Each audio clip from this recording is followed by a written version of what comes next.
Welcome to So You Want to Be a Geek, the podcast where we dive into the vibrant and ever-evolving world of geek culture. Whether you're a seasoned fan or just curious about what makes being a geek so special, join us as we explore everything from comics to movies, gaming, tech, sports, and everything in between. Each episode will bring you insights, interviews, and the latest news to fuel your passion and expand your horizons. So grab your favorite fandom and let's embark on this geeky adventure together. I'm Michael Canetti, and this is So You Want to Be a Geek.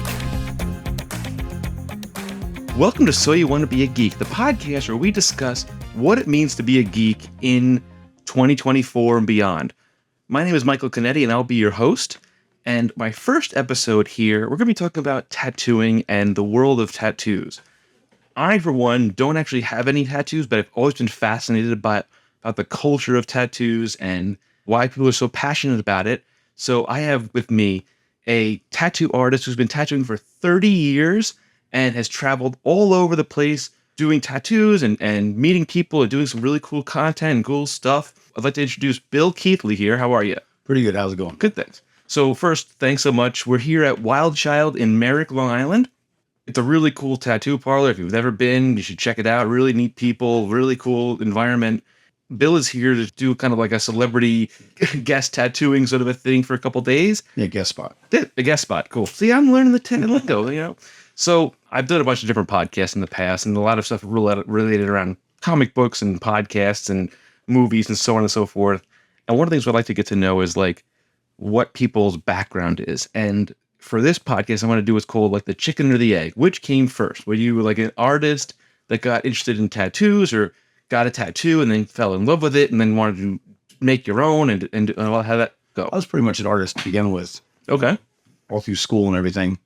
And then tattooing really didn't get popular until probably around 96. Well, it got mainstream in 96. Well, that's the thing. It used to be so counterculture. Yes. Like either you were a motorcycle person or you were coming home from the military. Yes. And that was the real people that got tattoos. And then in the late 90s and especially like the mid 2000s, and so like it just exploded. And well, that was the second phase, was the mid 2000s, but 96 is pretty much where they started selling tattoo magazines in 7-Elevens. Oh, really? That was the beginning of changing it from bikers and sailors, which that was amazing back then. Right. But we made it more of an artist. Yeah, it went from being counterculture to like a pop culture. Yes. And more of like a popular thing, and it wasn't so taboo like it used to be. Exactly. And, I was thinking about this all the time. Like, I work in New York City, and I see more people with tattoos than without half the time. Oh, absolutely. Like, absolutely. Legs, arms, necks, wherever. And I just find it so fascinating because people are just so into it. And every person that I know who's ever gotten a tattoo, one isn't enough. It's like a Pringle. You got to. Oh, absolutely. Yes. Yeah. They always come back. They always say they're not going to get another one, but they do. They always do. So, one of the things I was curious about, because I've talked to Bill, the owner of the shop here, and he says, a lot of times people do cover-ups. Like, they did a tattoo maybe when they were like 18 in college, drunk at a bar, and they went to get a tattoo. And they realized, gee, I love mom isn't that what I want on my arm?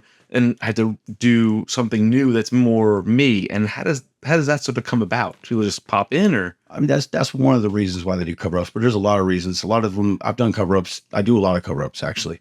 And a lot of it is, it could be their style changed. Right, their life changed, their whole... And also back in 96, when we started doing the industry, barbed wire was big. Yes, tribal. Yeah, and also the inks weren't as well. And now the second phase of the evolving of tattooing was 2005, when the younger generation came in and the digital generation, and it's evolved. It's just gotten so much better. The ink's got so much better. Everything's gotten so much better.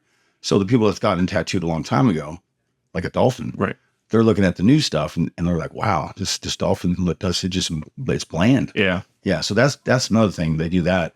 They don't really want to rework it. They just want something better. Like reimagine it and somehow, but that to me is so fascinating. Like you could take a dolphin and then it's unrecognizable to what it was before into something totally new and interesting. And it becomes like painting on a canvas over a canvas, yes, and I find that so crazy. You definitely have to have the experience in cover-ups to do that. Definitely. and like, I'm such an ignoramus when it comes to this. Like, I don't know anything about the world, but like, on average, how long does it take to do, start to finish on a tattoo? And I know sometimes it's like in phases where they'll do like, sessions of like the blacks first, and they'll come back and do color and so on and so forth. I mean, to be honest with like me personally, like for the past few years, I've been doing nothing but larger pieces. So like a shop like this, like Bill's shop here in Wyld Chylde, it's more of a street shop, which is a good thing. And you get a lot of small tattoos. Mm-hmm. So the average small tattoo, from what I can remember, usually takes about an hour to do. Okay. Well, so it's an in and out process, which is good. You don't, the people that I tattoo, it's usually 5 to 8 hours they're in the chair, which is, that's a whole day. You're burning up your whole day. And you, like, your hand has to be exhausted by the end of the day. Yeah. No, it is. Yeah. Like, I'm a writer, and, I could sit and I'll like the storyboard ideas, whatever. And after like 6 or so hours of just writing ideas, and my hand is exhausted. I can't imagine like the idiosyncrasy, little nuances of the needle and the whole thing has to be very tiring. It is tiring, but I've noticed if I don't tattoo for a period of time, my hands will cramp up. Really? Yeah. It's like the reverse effect. Huh. If I don't keep tattooing, it's like riding a bike. Like if you don't, it's sort of like you got to keep doing it to keep the muscle memory. Or like a better example, more like playing guitar. Like if you don't play guitar for a while, you lose the tactile strength like in your fingers to hit the chords the right way, kind of thing. That's interesting. Could be just me. I don't know. No, but I bet you're probably not wrong though, because I bet you there's a lot of people like that. Like they need that because the touch is there, and that that patience of getting that, all that nitty gritty kind of stuff, which is so interesting. So you said you've been tattooing for about 30 years or so. Since 96. Wow. I commenced in 96. Almost 30. That's crazy. It's 20. I'm not 28 years. Yeah. There you go. Pretty damn close, right? So what for you was like the spark to say, hey, I want to do this and I want to make a career out of this? Dennis Rodman. Really? Yeah, I'm a Bulls fan. Okay. we all were in the 90s, right? So when he came into the scene, because this was 90, 94, 95, everybody, Bulls fans were Bulls fans. Oh, yeah, absolutely. So then all of a sudden there came in Dennis Rodman, and we were like, who is that? What's going on? Why is he always angry?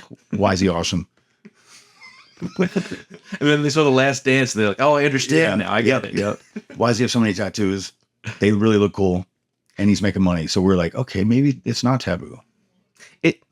I think you're right. This is that he did change the culture in a lot of ways because, he went from, if you remember when he was like on the Pistons, he didn't have the tattoos or the crazy hairs. Exactly. And then all of a sudden he like came back in that like 94, 95 era and like all tattooed, the piercings, the colored hair.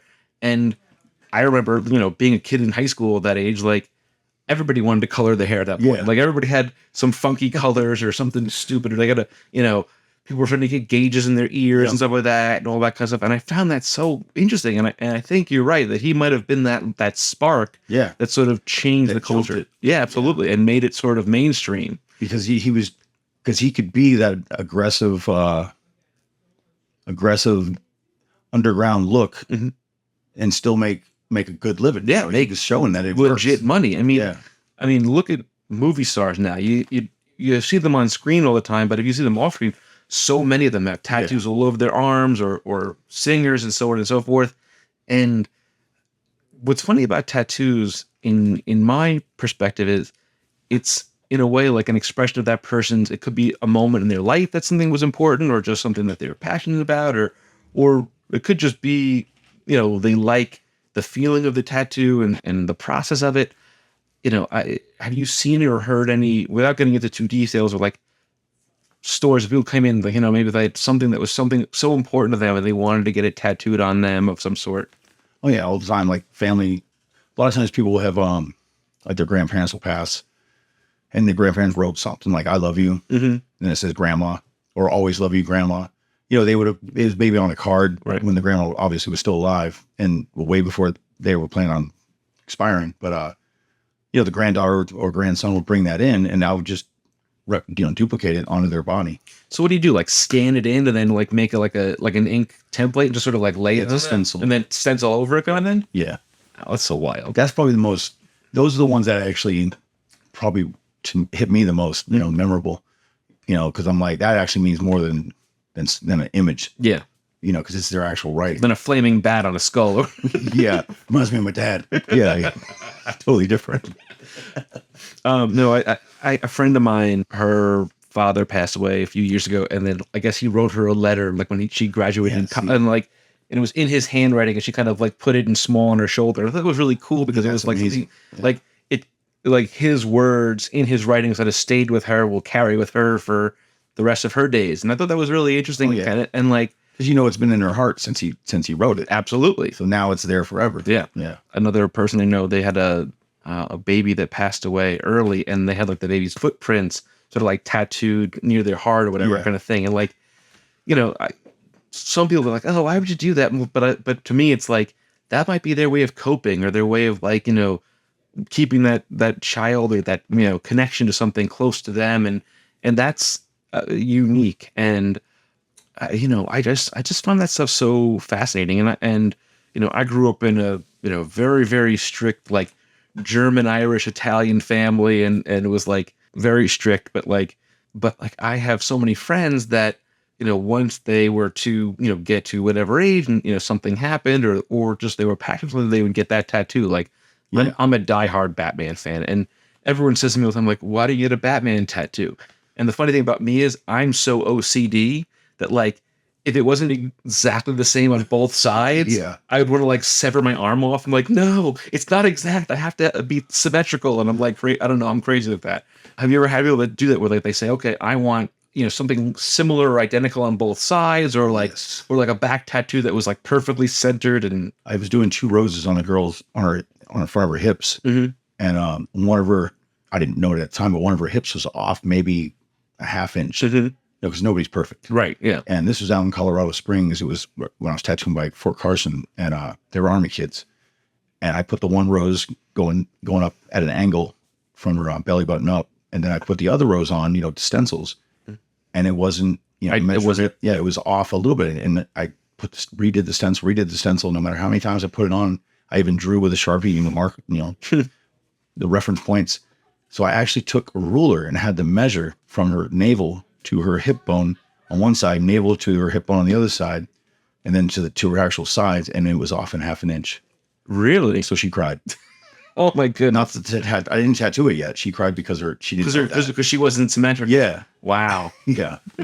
So I put it on there to where you couldn't tell. Mm-hmm. I was like, listen, I go, nobody's symmetrical. I go, well, we'll just improvise, and I'll put it on to put it kind of in the middle and just kind of make it to where it looks like it's perfect. She wouldn't do it. No, she did it. Oh, she did.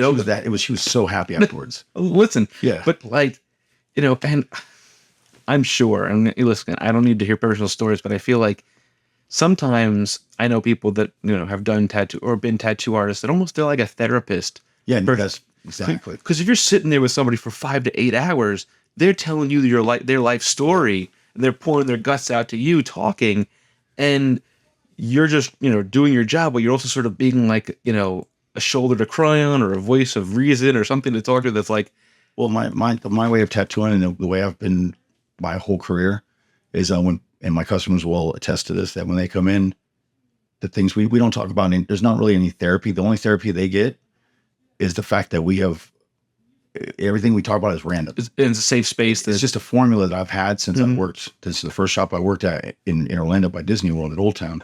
We were just so busy, and my nerves, my anxiety, I tend to just ramble about stuff that makes completely no sense, and then none of it matches anything. And now my regular customers, they join in. So it's therapy to them that they get to come in and think about nothing. We talk about just random stuff. And that's better therapy than actually talking about your problem. Yeah, just having a conversation about nonsense. I think that's why I have such a big following, because they're like, I need some Bill therapy. But like, and I'm sure that's why you get like a lot of repeat customers. Yes. They want to see you. Hey, that you're going to be in town, or they're going to come find you, or whatever. Like that's cool. That's like a special sort of feeling. Like, wow, you're almost like, they feel like they're like a part of you. Most definitely. Yeah, I love my clientele base. I mean, it's nationwide. I mean, I've had the same customers for like almost 30 years. Wow, that's awesome. Crazy. So you were telling me, off camera, that you go to Sturgis and you tattoo there. Yes. It was my 10th year this year. How did you get involved in doing that? That was through another artist that was out of Colorado. He was a shop owner in Colorado. I met him by doing conventions, and he asked me if I wanted to work out there, and I jumped on it. I was like, absolutely. And that was the first time I worked for that shop. Probably the first 5 years. Then I went to a different shop. Then I went to a different shop. So I just kind of bounced around, pretty much tattooed with everybody out there. It's great. Now I do my own thing out there. Wow, that's wild. Like, I mean, I've never been, but I've seen, you see documentaries, you see videos, or just like aerial footage, or just people amazing. Coming from all over the place. And it's one of those places, I don't want to compare it to like Coachella, but like people come from all over to be there for that moment or that week or whatever it is. It's the largest bike rally in the world, in the right? world, yes. Yeah. That's amazing. It's amazing, yeah. And, everybody just does their own thing. They have a good time. They hang out. They meet people. And you literally forget reality when you're out there for the 2 weeks. It's all about what happens in Sturgis stays in Sturgis. You're in the Black Hills. You're barely getting any phone service or any kind of reception. Right. You're right. Anything that happens out there, it's there. It's just those 2 weeks. That's amazing. Yeah, it's cool. Totally amazing. Have you ever met anybody, maybe they were international and they came and got a tattoo somewhere here in the States, and then, they loved your tattoo. They came back from other parts of the world, or any sort of crazy, I don't want to say crazy, but unique stories of people that come and seek you out. Well, that's happened a lot because I used to tattoo by Disney at Old Town. So a lot of our customers were from other countries. Transplants all over. And I worked there 6 years. So that's one of the reasons why I traveled, because I would have so many return customers, and they'd be like, come out here, come out there. I never went overseas. Mm-hmm. I got customers in Germany and stuff like that, but they just come over here. Right, they gave you, yeah. Yeah, they come back, and they would always come to me every year, same time every year. That's what I mean. Yeah, it's great. Like you said, Scotland and Germany, they knew they were coming to the States. They're like, I got to go find Bill. I got to set an appointment up and rock and roll. And the crazy thing is they would follow me around the country. That's they would change their whole family vacations from Orlando to Long Island. And I'm like, you guys really want to do that? You're sure you want to do that? You know what happens to Long Island? Yeah. Long Island, really? Is that a big sell point out there? That's funny.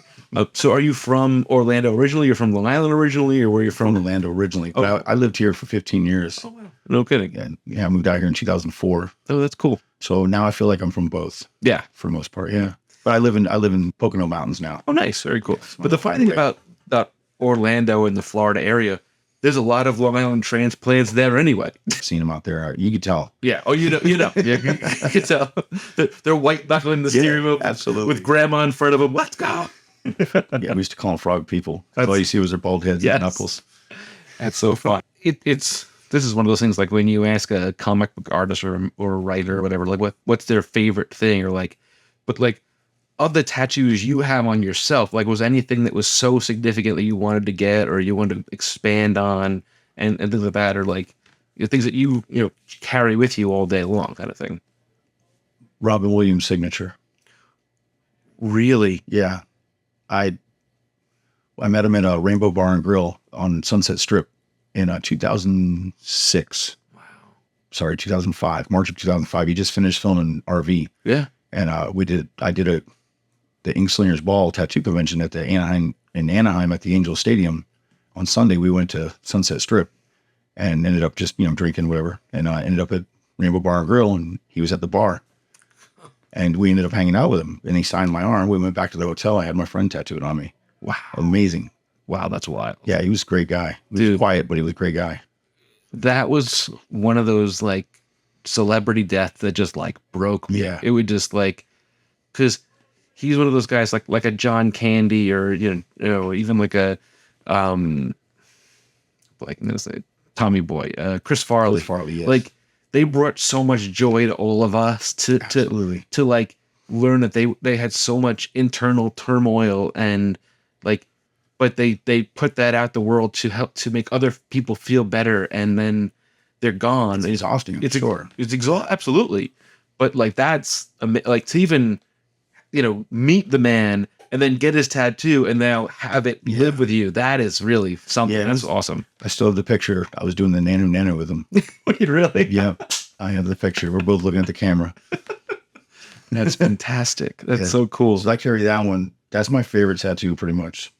And it's so simple, in comparison, but it's but it has a lot of meaning and the significance, which I think is beautiful. That's so cool.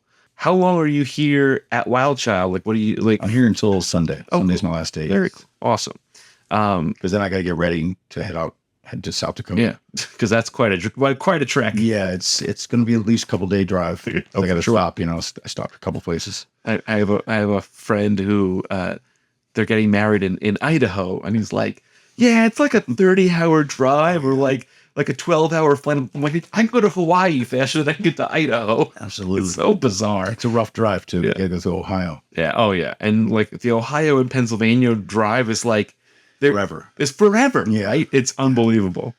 Once you get to Ohio, it's just bam, bam, bam. Yeah. But Chicago's rough. Yeah. Chicago's rough going through that. I mean, it's like driving through New York. Yeah. If there was another side of New York. Yes. Like Long Island's on the other side. That's true. Very true. I mean, I could go on and on forever. I wanted to go back a little bit. So we talked about like the 96 era of tattooing, and then in like 2006 to, I would even say like 2015, there was like this new wave of like tattooing and like a revolution, and like you see a lot more like young women getting tattoos, and people getting full sleeves out, or they're doing like all black ink. Like, well, my generation started the women getting tattooed. Oh, really? Yeah, we were the first.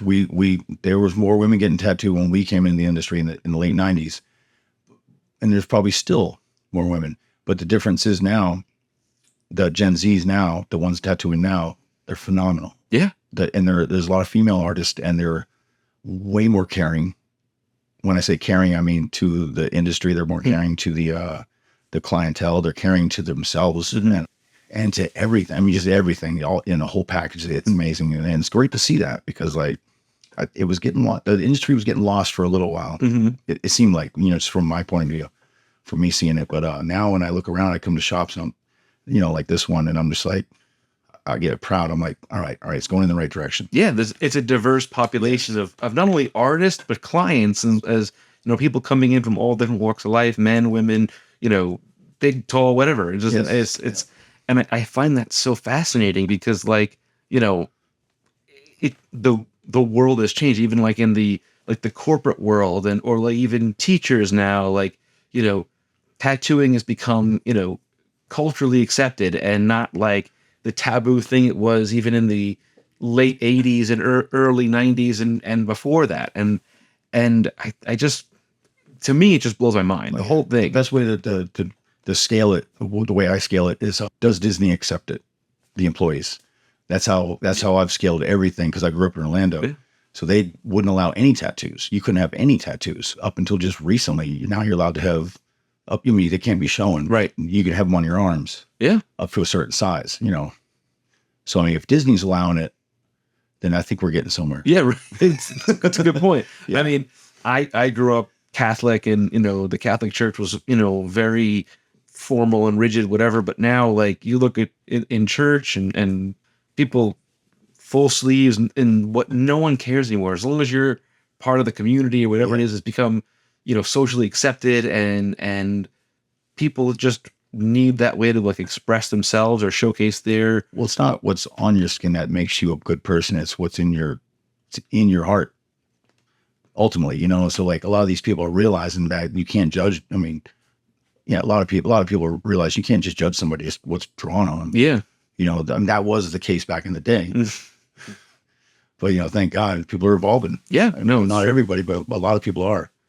And that, and thank God a lot of the businesses are evolving. Yeah, absolutely. Because, it like I could have said it better myself. Like, it's not just skin deep. It's like what's inside the person, and you have a conversation. You're like, wow, this person's deep, or they're interesting, or they're passionate, or they're genuine, and they have a tattoo for whatever reason, and that's their prerogative. Yeah. And that's so. Let's have a Grim Reaper, right? So what? Really, exactly, a genuine person. Absolutely, that's a good point. Yeah, Bill, this has been like super cool, and I really appreciate you taking half an hour to chat with me and talk about all this kind of stuff. It was super fun. Where can people find you and on social media, or where you're going to be, and so on and so forth? Well, I had these shirts. I guess it's kind of I don't know what the wording would be, but it said Google me. So because I set it all up through a web designer where if you just Google my name, you'll my Facebook, my Instagram. That's mainly the two platforms I work off of. Because I am a little older, so it's kind of rough. Dude, trying to work off any other platform. I'm struggling so hard to like get into the TikTok world that I'm just like, I tried. I tried. It's I couldn't get past to create an account. Yeah. So the reason why I do this multi-camera thing, I have, a lot of AI tools to just take the footage and it just makes the clips for me. I'm like, okay, nice. Computer, you do the work, because I can do my Instagram. I could do Facebook because my mom wants to check it or whatever. But otherwise, I'm like, I don't have time. The craziest part is in 2003, I graduated college with an associate's degree in digital graphics and digital animation. And I know nothing. And I graduated with 3.8. I don't know anything about it. But because it's all changed. It's all changed. Yeah. Like I have a bachelor's degree in film and digital design, and the Photoshop of 2004 versus the Photoshop of 2024. So CS1. Yeah. Yeah, I was 9. Yeah. I was CS1. There you go. And I'm like, I can't find the tools, and I'm like, it just drives me crazy. It's so funny you say that. It's so true. I'm like, you're not using Adobe After Effects anymore? Okay. Yeah. After Effects is like passe. Now they're using a new application. I'm like, I'm 42 years old. I don't have time to learn new software. But in comparison, it's the same thing with tattooing. Yeah. To circle it right back around, it's the same thing. Like I break out a coil machine, and the young people, they're using the pens, and they're like, what is that? A 57 Chevy? Well, yeah, absolutely. But the tools have evolved. Yes. But for you to be able to know, let's call it the analog version versus the digital version, and be able to, grow with the industry as that evolved is a big deal too, and it's important. Yes. Well, you have to have an open mind too, because a lot of the old guys, God bless them, because none of us would be here if it wasn't for the old school guys. Or, I wish I fall into that category as well, but I try to have an open mind, and I watch the young people doing it, and I'm like, well, maybe that is a good idea. So I try it out. Probably 10% of the stuff they do isn't a good idea, but 90% is. And I give them that credit. It's true. Yeah.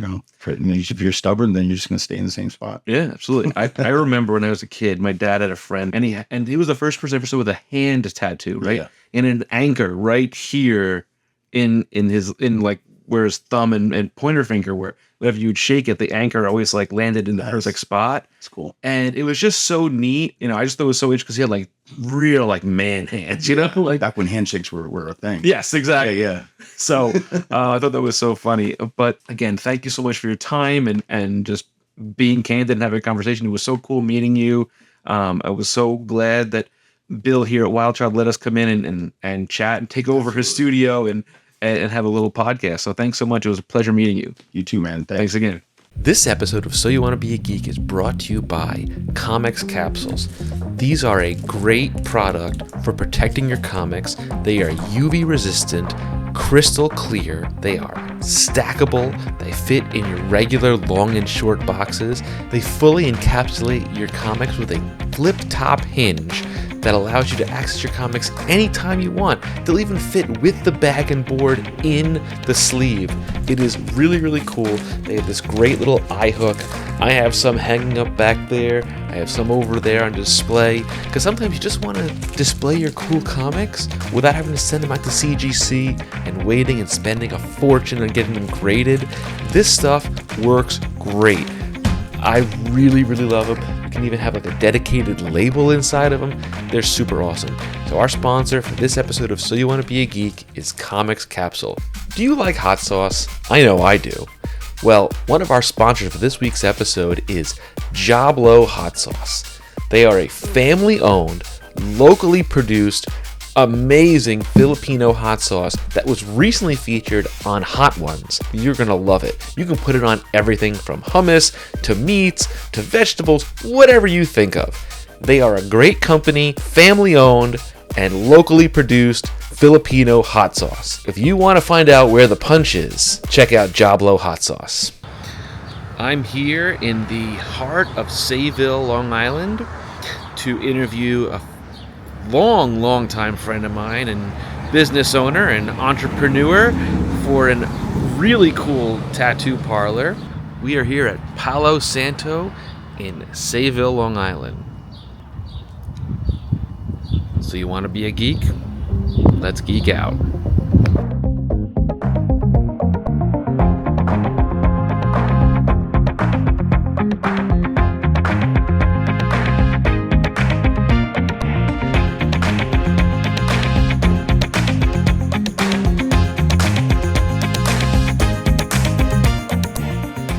Hello and welcome to So You Want to Be a Geek, the podcast where we examine what it means to be a geek in 2024 and beyond. I'm Michael Canetti and I'm your host, and I'm here with someone that I have known for pretty much over 30 years now, Kristen Goetz, the owner and tattoo artist here at Palo Santo Tattoo Parlor in the heart of beautiful Sayville, Long Island. Hi, Kristen. How are you? Hi, how are you? It's crazy to see you after like 20 something years. It's really weird. For the record, I reached out to her on Instagram and kind of a little bit Facebook stalked her and Instagram stalked her, and I apologize for that, but she's got like a crazy following. You've got like 16,000 followers on Instagram, which is pretty wild. So when I started tattooing, I actually tried to cultivate followings on different platforms, including just like on Google. So I was like, oh, I'm going to get a big following now when nobody was doing it, so I can cruise through like my 30s and 40s. And I feel like I work a lot harder now, unfortunately. It's scary. I really do too. I feel like I put in more hours in my 40s than I did in my 20s or 30s. It's crazy. I thought I would be cruising by now. So speaking of that, though, you started tattooing in 2003. Yes. So the first question I like to ask everybody is, what came first, the chicken or the egg? Were you an artist first that got interested in tattooing, or did you get your first tattoo and say, you know what, I want to do this kind of thing? I think that because of what I was into in high school, I was into art at that point, but I also liked alternative, as you might remember. I was very alternative. I just thought that like the two options were become a tattooer or a graphic designer, and I had no interest in graphic design. So that, at that time, nobody had vision. Nobody was like, oh, you can be an artist and make money. So they're like, well, you should just be a graphic designer if you like art. And I didn't want to do that. It's funny. I went to school for film and graphic design and so on and so forth. And I just like, and I'm not a great artist, but I love just having the pen in my hand and doodling on a piece of paper or something like that. Or like even, as a kid, we doodle on our arms or whatever, all that kind of stuff. And the one thing that I found very interesting is like, I personally don't have any tattoos. Maybe I'm scared. Maybe I have a little bit of OCD. One thing that I know is anybody that gets a tattoo, it's kind of like a Pringle. You can't just have one. Yeah. And do you see a lot of repeat customers and clients that you deal with all the time? I have a very healthy mix at this point. I have 20 years worth of repeat clients, but I also get like a good sprinkling in of like new like people that through word of mouth, mostly from other people. They usually come in, or, in situations like what you were saying, like, they've been following me for a while. They're confident knowing that, I have such a long history. So, but no, I do. I have a ton of repeats. I got people that at this point are fully like suited out because they're addicted. They get into the mood, and I see them for 5 or 6 months straight. Wow. And then they'll just disappear for another year and then come back. So for the next round of whatever they're going to. So they might come in, several times in, a few months. Next paycheck, I'll be here getting, the next touch up or whatever it might be. How long are usually your sessions? So I used to do full day sessions, which were about 8 hours. As I've gotten older, and I feel like I just get antsy at about 5. And honestly, so do my clients. And unless you're coming from out of state, I would prefer like California. Like if you're from Jersey, do a 5-hour session, don't be trying to drive home like, with an 8-hour session under your belt. Yeah. If you're coming from California, Florida, or like I have had clients from Canada, we'll do an 8-hour session, try to bang out the entire tattoo in one session. Wow. Speaking of that, do people like seek you out now from like all over the place? Yeah. That's so cool. That's amazing. I'm really honestly very grateful because, I never saw that. I just wanted to be a good tattooer, treat people well, do some nice work on them, have a good time. And, that's it. So the idea that I do have 16,000 followers and I do have people coming from all over is really, it's an honor. That's cool. Now, when did you go from doing tattoos to saying, I want to open my own shop and I want to, run my own business as well? Because that's a whole other can of worms, because you have staff and, insurance and licensing and all that kind of stuff. How did that come about? It was always the goal. I really I really had the goal of owning my own business. I wanted to take tattooing as far as I could, but I worked under 2 separate tattoo shops prior for about 7 years each. The second one, I was really left up to my own devices. He was a great teacher. The first shop was just like, oh, well, just figure it out, because the owner was the apprentice of the previous owner, and she actually didn't have a ton of experience herself. Mm-hmm. So I was left up to my own. And then when I went to the next studio, he was more like, I'm going to show you how to do things correctly, because I don't know how you're throwing down beautiful portraits, but you can't throw a clean line in somebody. So he taught me the basics. It was almost like my apprenticeship started over again. But he really left me up to my own devices when it came to the day-to-day operations and how I interacted with my clients. So I feel like because he was so hands-off with that aspect of it, it really gave me the confidence to know like I could at some point just pull it off. Because all of this was relatively easy. What's difficult is dealing with an unhappy person or somebody who feels like, oh, you messed up my appointment, or like something happened that they're not thrilled about, in some way or another. Those are the moments that like that defines a business owner more than, day-to-day operations. And, it's really easy to just be like, hey, boss, can you handle this for me? But it's a different thing when you're looking around and it's like, there's nobody to handle it but yourself. Right. Well, the hardest part about being a manager or an owner is dealing with personalities. Yes. It really is, because people get out of whack for whatever reason. And, you have to be able to calm them down, but also come up with a resolution that they're satisfied with and all that kind of stuff. It's really interesting to hear that point of view. One of the things I've been really interested in and fascinated about is the idea of touch-ups. Like somebody gets something done and that they're either unhappy with or they've just grown out of. Like, when in the 90s, everyone had barbed wires or tribals and they're like, I don't want this anymore. Or like, I love mom on their arm. How do you take something that's on somebody and then figure out how to reimagine it that you never even see that particular thing ever again? Cover-ups are a big deal. Most of the time you can figure something out. I've had people that have gotten band logos. That's like seems to be the big thing. They get band logos when they're in their 20s and then they're like, I don't want this anymore. But at that point, they're getting to an age where they're a little bit more comfortable with the idea of a sleeve or something like that. And I've had to tattoo quite a few of my own tattoos over as people have like grown up and matured, which is really tough because they're in there. So, but touch-ups are a different thing. I actually have people that are now like hitting about 10 years that are coming in to get their sleeves touched up. So, because they started doing like a lot more sleeve work about 10, 15 years ago. And now they're like, oh, I want this touched up or I want this changed, So it's you just have to be really creative. And a lot of tattooers don't want to do cover-up work because it takes a different level of like ingenuity and a little bit of like thinking it through. And some people are just like, I don't want to do it. I just want to do whatever I do on people. Right. That's not always feasible. It's not the way the world works. I mean, I guess it can be if you want to be poor. Right. So it's not sustainable financially. Like you got to be able to do more than just, I want a clean canvas and do, but like sometimes that just doesn't work that way. All right, you're going to be sitting around all day waiting for someone to come in the door. And, like we have this thing, it's going around the concept of the tattoo recession right now, which I tattooed through the 2008 actual recession. Right. This is a luxury item. So, you don't get as many opportunities to just do whatever you want if people are a little tighter with their wallets. So, you should be well-versed enough to be able to give a client whatever they want. They'll leave happy, you'll leave paid, and, it's a good transaction. But people don't want to put the time and effort into that. They just want to do what they want to do so they can. Speaking of that, though, like what did you do during COVID? Like how did you, keep the business going, or like did you have to do like a hiatus of time? Yeah, 4 months. Wow. We were closed. I am so... Like the shop is so obvious in the middle of Sayville, and there were so many eyes on us that I know some of the studios out here were like, we're closed, but we're really not closed kind of thing. I was really closed, and I just, as a tattooer, you learn to save and you learn to have like a ton of savings just for rainy days. And so I just paid through and I didn't work for 4 months. I even had somebody come in here because I was watering my plants. Wow. And they were like, are you supposed to be open? And I'm like, I'm not open. I'm watering plants, So people were really, really paying attention to my shop. Well, I didn't want the fine.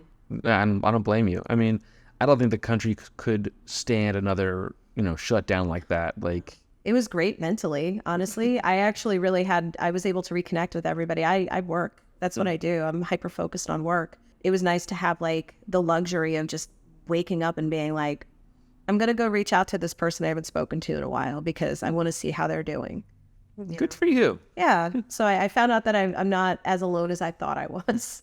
I've known you now forever, but like I've always known you to have a good heart, and people tend to gravitate to you. Like they enjoy your company because you make them feel comfortable and welcome. And I feel like if someone's sitting with a 5-hour session with you, that it's almost like a therapy session in a way. Like they're just sitting, they're allowing you to add art to their body, but also probably at times they pouring their guts out or telling, their life story or the meaning behind whatever that tattoo is. And you have to both be artist, therapist, business owner, and just like friend at times. Oh yeah. Yeah, you in the beginning it was hard for me because people I think it's a trauma dump. They're vulnerable, and then they start kind of dumping their trauma, and I'm pretty receptive. I'll listen. There's very few things that I would ever like cast judgment on. Like pretty much you could tell me anything and I'd be like, oh, okay. So I think people do feel comfortable. I have boundaries and like safeguards set now where I don't take it all home with me and just like dwell in it. But yeah, people say some really insane stuff. Like I'm sure. Traumatic or, and then you have to go from somebody who just dealt with some serious trauma to the next person who's celebrating their 18th birthday and they're getting their first tattoo. Yeah. So, and you have to be able to on a dime change. Yeah. Change that energy. You can't be taking that into the next. I know. That's crazy. That's wild. Yeah. Because you can't be like, all right, I need 2 hours to like decompress from whatever I just experienced to then go into the next person. It's like, I want to get a rose on my arm. I got like 20 minutes to like shovel something in my mouth and just like get to the next person. So it's like, like a lot has to happen within that like tiny time frame that I give myself to go between. So it's like, all right, decompress, eat some food and set up for the next person. And that's it. It was funny because my old boss, actually, he had a sign in my station that said tattoos 150, therapy session 300, because he got sick and tired of hearing everybody constantly telling me their problems. Right. So, because he was old school. So he's just like, yeah, I shouldn't be doing that. I'm like, no, it's fine. That's cool of you though. But like, what do you do to like keep your hand from like not just getting cramped by the end of the day? Or like, do you do like exercise, like, or is it just like, you do it so much as like muscle memory, it's almost strengthening the hand? I have muscle memory. I switched to my machine from like the coil machines. They were like pens. Right. Yeah. So they're a little lighter and they're the dynamics of it is a little bit better. But I've noticed I do things like I stretch my hands a little bit from time to time, or I do like a little wrist twirl. And I think I'm aware of it because the original owner of the studio that I worked at first, she was tattooing for like 20 some odd years, and she was losing her hearing in the right ear. She had back problems. She couldn't see. She had issues like carpal tunnel. And I just was like, I got to be mindful of the long term. Right. Like it's the long game. So I got to just like take care of myself. The hardest thing is just it's so sedentary. Yeah. That's always something that I have to struggle with, where like if I have a break, I'm like, I'm going on a walk. And we were in a nice area. Yeah, you're in a great town to go for a walk. And, it's... One of the things I'm very curious about is, the industry as a woman and sort of, coming up in the early 2000s and seeing the way it evolved and how has that sort of impacted you, or how have you been able to embrace that in the culture and society and so on? So I've had some people say some pretty like just misogynistic things, but I was very fortunate that in my career, the first studio I worked at, like really worked at, was owned by women. So that was fine. And then working with the guy who was a little grumpier, he was fine with women. He had no issues with them. So I feel like I was blessed because I have some friends that are 10, 15 years in that have had very different experiences. I am much happier to see a more even playing field now because there was a lot of gatekeeping. When I tried to get an apprenticeship, I couldn't get it because one guy said to me, he's like, I don't feel like babysitting. And I was like, it could have been because I was only 18 when I was looking. I personally like to have I have an apprentice right now. She's 30 and she's a lot easier to deal with than say like me taking on like a 21-year-old. You're gonna have to hustle and you might have to do it for free. Yeah. I don't know where this idea of this paid internship came from. Not when we were coming at it. No, it didn't exist. And even, I mean, in the tattoo industry, it's a little different. You do have some chatter about that from like the young ones, but it's idealistic and not realistic. But you're getting a full-blown education, and all we ask in return is you to sweep the floor and throw out some garbage, you know, but you're going to have like a skill that you're going to take with you for the rest of your life. You'll be able to make, you know, 6 figures off of this thing. So that's wild. You know, instead of being like, well, I want a paid apprenticeship and I want to be paid for my time, maybe try a little gratitude, because you are literally going to be in a position that it's going to accelerate your ability to be financially secure moving into the future. And people don't know how to be patient anymore. No, they're not. They want to be like, I need to be making 125K right now. And I'm like, that's not how the world works. No. Like, you know, I think I didn't have that philosophy when I was a kid. I'm not very motivated by money, but I didn't have that philosophy as a kid. And I don't know if it's because they're listening to these people on YouTube and TikTok that are like, if you're not like a multimillionaire by the time you're 22, you're failing. Yeah. You know, and I think they're all like 20 years old, be like, I got to buy my first rental property. And I'm like, no, or maybe you can just, they don't have the money to do it. Right. They're just going to, they're going to sink. Yeah. Is what's going to happen. I didn't feel financially and just like overall secure until I was in my 30s. Yeah. Like mid 30s. Yeah. Maybe even later 30s. Yeah. And you know, it's funny you say, because like, you got to crawl before you can walk. Of course. And you got to be able to understand how the business works and the industry works in order to be able to grow it in whatever path you want to go on, you know? Absolutely. Absolutely. And, you know, I love the idea of taking people and putting them in positions where they're learning how to do something that's going to satiate them for the rest of their lives. But at the same time, like if you get that wrong person and all their goal is to make money, or like be the best or have the most followers or like, you know, something. I mean, ambition's fantastic, but I've had people say to me, well, you know, I know that you got to like step over people to get what you want in this industry, and I'm willing to do it. And I'm like, that's such a bizarre take. Like, that's not healthy. It's not healthy. No, I'm a big advocate of like trying to, you know, uplift everybody and help everybody grow together, because also in your industry, if you bring on an apprentice and then they go off somewhere else and they're not ambitious, or they're, you know, kind of a jerk in a lot of ways, it's a reflection on you. Absolutely. And you don't want that. Like, I feel the same way. Like if I send a student, hey, I'm going to refer the student to go for a job interview somewhere, I got to believe that, hey, they're not going to make me look bad or the school look bad or whatever. Absolutely. And so it's a big deal, and people don't realize that. No, they don't.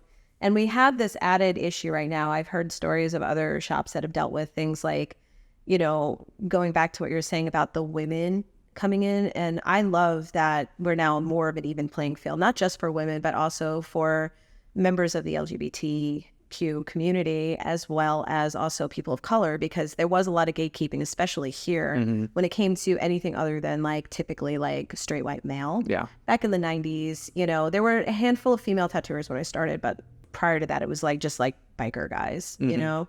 So it's nice to see that there's more representation and more people being allowed to flourish within this industry. And it just creates, I think, better art, because, you know, these people prior that were keeping everybody out, they're lazy. They were doing lazy tattoos on people. They were treating people badly. And now that we have this level of competition, and it's not just coming from like one particular demographic, it's all over and it's very shared now. It's such a better experience. But at the same token, I hear stories of things like tattoo shops taking on female like apprentices, the apprentice acting very poorly, being basically unmanageable, and then claiming misogyny when they get fired. And that doesn't help anybody out. You know, I have, you know, some experiences with that where I understand like the inner dynamics of what happens.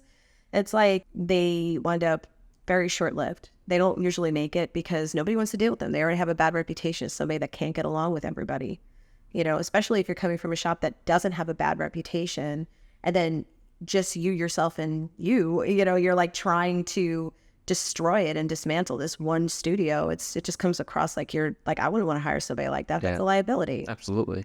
As we get older, and I hate to admit, you know, we're in our 40s and everything, but like the less toxic I can be around, the better for my overall mental health, and like for your employees, for like that one toxic thing pulls everybody else down. Yes. I have had to let people go, including an apprentice, because and I don't love the word toxic to describe things, so I do think it's overused in a lot of ways. Yeah. But sometimes it's the only word you can. Right. And, just that bad apple coming into the studio, causing problems, just accelerating the amount of drama that they're bringing. To me, it's like I've been in situations like that before where the boss hasn't done anything, has allowed their bad behavior to flourish in the studio, and it creates problems and tension for everybody. This is a very small space. We're going to be creating art on people. I cannot have one bad apple in the bunch. Yeah. So I'm very quick to just be like, and very respectfully so, you're not really working out here. I need to have a space where me and my clients and my other artists feel comfortable, and you're causing problems. And sometimes it gets to a point where I don't even want to know why they're causing problems. I usually like to delegate, work it out, be diplomatic, but there's sometimes that people just go bad. Yeah. It's because it's not the right space for them. They've outgrown it mentally, or they're, not living up to what I need them to be. So go. Yeah. But listen, as the owner, you have to make hard decisions sometimes. Yeah. And you have a good attitude about it. Like you're realistic about it, which is key. I could talk forever. I love that you have Kurt Cobain, in the background there. Like this shop is so unique and so cool looking, and it's just got a good energy to it. Thank you. It's got a real good vibe, and like, again, me, no tattoos, nerdy comic book guy. I feel like welcome and comfortable in this space, kind of like sitting in a coffee shop. It just got hanging out and just having a conversation, which is so cool. Like you did a really good job. I'm really blown away by you. And Thank you. Well, that was the whole goal, was to create you're spending a lot of money on getting a tattoo. So we want the experience to be like, like we're going to offer you like teas, and we're going to say, hey, do you want to like hang out? Like we have like little, just like little comforts here and there where people like, feel that they're getting what they're paying for. Not just a nice tattoo, but also a great experience. Right. And I do also cater to the studio. It kind of caters to people, like this is like a very all is welcome type of space. And if there is something that isn't right, like we have ghosts.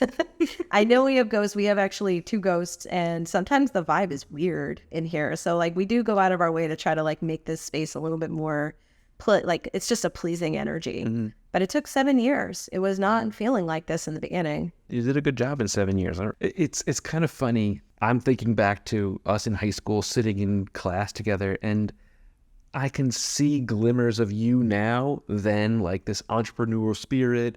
Really? Oh yeah, absolutely. I've always felt that about you, and it's cool how you can do all this, and you've built this beautiful place and made this really cool environment for people, and have this great following. It's mind-blowing. I'm really impressed. I'm really excited. I'm so glad we got to hang out and chat. I was like, I gotta get her. I gotta talk to her. It was like, oh man. So this is a dumb question, but it's one of those things, like if you ask a comic book person, like what's your favorite character, whatever, do you have a particular tattoo that you either have on yourself or that you've done that was really, that left a mark on you, like left a memory and like feeling and stuff? The first one that comes to mind is so hard because I've done so many tattoos on people. There was one in particular that I did a long time ago on a friend of mine, and it was supposed to be like a realistic version of the cat from Lady and the Tramp. Those ridiculous, very, very like outdated Siamese cats. Siamese cats, yes. And it wasn't meant to be disrespectful. He just thought it would be like really cool to do like a more like realistic version of that. So I did like a Siamese cat, and it had like the little outfit that it was wearing in the movie, and it was one of the first color pieces I did. And so it's not as much the subject, but it was one of my first color pieces, and it won me my first set of awards. Really? Yeah, it was also one of the first things that was actually published in a lot of different like magazines, and it held up really well. Like I see him from time to time, and it still like looks beautiful. Yeah. And I mean, it's on his ribs, so it never sees the light of day, thank God. But, that was such an encouraging piece for me, because it was like, I felt like for the first time, I was on the right track, because it was very hard. I struggled because we didn't have access to what these people have now coming in, where you get YouTube tutorials, you could pay for like, you know, like to sit in with other artists, you can listen to podcasts. There's so much information that's at everyone's disposal. It's crazy. Like that, yeah, no, absolutely. you know? So I had to kind of go in and figure out, how am I going to translate this? And without Procreate or any sort of like these new tools that we use, how am I going to translate this in a not crazy way, not disrespectful way, just like a really fun cat portrait? Is it even going to work? And it worked well enough where, you know, even to this day, it looks like it's brand new. And it's like maybe 17 years old now. Wow. Almost old enough to vote. That's so cool. That's really neat, because it's like that's what I call like one of those like aha moments in your life, and you say, wow, like something clicks in your brain. This is what I'm supposed to be doing. Yeah. You know, and similarly, that sort of happened to me with this like podcasting kind of a thing. Like, I love this stuff, like that's having conversations and just like getting to know people and learn. And I started doing it, you know, a handful of years ago, and then I was like, wow, I could actually do this. I'm good at it. Listen, it's not lucrative, folks. Being about it's not lucrative, but it is fun. Before we sort of wrap up in here and everything, because again, I could talk for hours and hours, and I don't want to absorb your life with me being here. Where can people find you on socials, and how can they, you know, check you out, and so on and so forth? So on Instagram, which is probably the easiest way to find me, it's either Palo Santo Tattoo. So that's the shop. So you can check out all of our artists and any upcoming events. My personal page is Death to Kristen Goetz Tattoo. Very emo of me. It's very emo, yeah. And unfortunately, at this point, it's how I'm known. So I don't really mess with it anymore as far as like changing the name or anything. So palosantotattoo.com is my website. So, you know, but Instagram is always the best way to get in touch. It's typically where at least me or my assistant is kind of skulking around the DMs and checking everything out. So that's cool. Yeah, and listen, we're both emo kids. I like a good cry, you know, and a lot of those bands are coming about, like, you know, Dashboard Confessionals touring again. Yes. Like, I want to go and have a good cry for 2 hours. Absolutely. I was just so edgy and goth back then. So that's so funny. Again, Kristen, thank you so much for your time and opening up your shop for me to come in here and have a conversation. It was amazing. I am over the moon and thrilled and honored to have you as one of my first guests.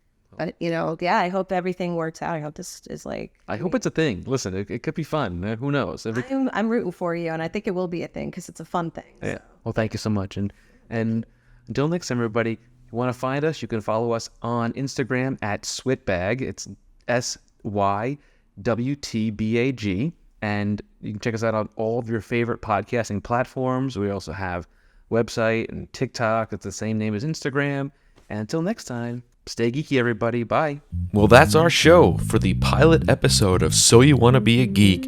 I'm your host, Michael Canetti. I'd like to thank my guests, Bill Keithley, and everybody over at Wyld Chylde Tattoo in Merrick, Long Island. And I'd also like to thank Kristen Goetz, owner and tattoo artist of Palo Santo Tattoo in Sayville, Long Island. Stay tuned for future episodes where we've got tons of great content coming your way. It's going to be fantastic. I'd like to thank our hosting platform, Geekster Media, and everybody over there, Mickey and the whole crew. Thank you so much. Until next time, stay geeky, everybody. Thanks for tuning into this episode of So You Want to Be a Geek. We'd like to thank the Geekster Media Network. I'm Michael Canetti. I'm your host, producer, and editor.